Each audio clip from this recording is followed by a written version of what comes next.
सच के साथ। भागीदारी संकल्प मोर्चा के नेता और सुबह सपा अध्यक्ष ओम प्रकाश राजभर एक बार फिर भाजपा पर हमलावर हुए हैं।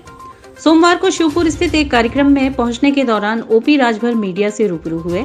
बातचीत में उन्होंने कहा 2022 विधानसभा चुनाव की तैयारियों में मोर्चे के सभी नेता लगे हुए हैं। उन्होंने कहा बड़ी पार्टियों के बयान आ रहे हैं कि वह छोटे पार्टियों से गठबंधन करेंगे और अब सभी वोट तो छोटे पार्टियों के पास हैं। सरकार बनाने और गिराने की भूमिका तो छोटे पार्टियों के पास है। ओवैसी पर ओम प्रकाश ने कहा कि ओवैसी मोर्चे के संग हैं, मोर्चे के साथ रहकर चुनाव लड़ेंगे, सीटों का कोई झगड़ा नहीं है। सीटों के बंटवारे को लेकर कोई बातचीत नहीं हुई है। यूपी चुनाव पर बोले कि बंगाल में खेला हुआ है, अब यूपी में खेला होगा। बीजेपी का जाना तय है, कहा यूपी से भाजपा को बेदखल करके दिखाऊंगा। जिला पंचायत अध्यक्ष चुनाव पर बोले कि भाजपा तो 17 सीट जीती व अपने गुंडागर्दी पर जीती है।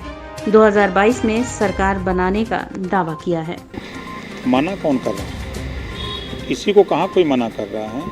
मजे की बात है कि आज के तारीख में बड़े पार्टियों के बयान आ रहे हैं कि हम बड़ी पार्टियों से समझौता नहीं करेंगे, हम छोटी पार्टियों से करेंगे। तो छोटी पार्टियों के पास अब वोट हो गया, बड़ी पार्टियों के पास कहाँ वोट है? सरकार बनाने और बिगाड़ने की भूमिका तो छोटी पार्टियों के पास है।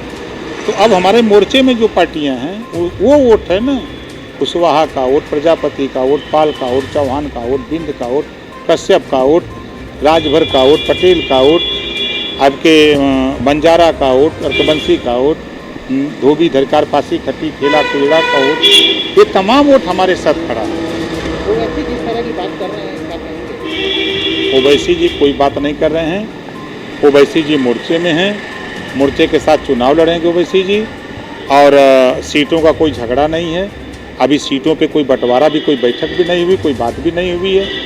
वो उनका प्रदेश अध्यक्ष एक बयान दिया कि हम 100 सीट पर लड़ने की तैयारी कर रहे हैं। अब उसी को ये बता दिया गया कि उनको 100 सीट मिल गई। ऐसा कुछ नहीं है। जब हम लोगों की बैठकें नहीं हुई, कोई बात ही नहीं हुई, तो उस बयान को ही तुल दिया जा रहा है।